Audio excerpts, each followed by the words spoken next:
So this package is from one of my favorite clothing brands and it's Farasha.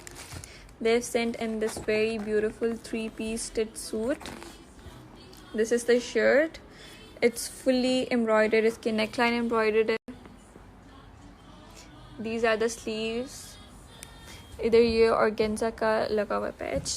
Then this is the border. ये इसकी details है. Then we have this trouser. Trouser इस तरह का है और इसका दुपट्टा भी बहुत ही प्यारा है, शिफॉन का है with these organza patches. Okay.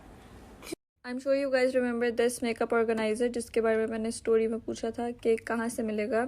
So 9.99 shop store has sent me this organizer.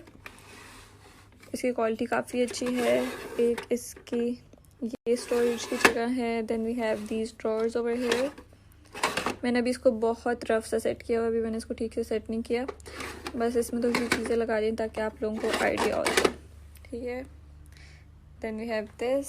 यहाँ पर ये इस तरह से है. So you guys can go and order from them.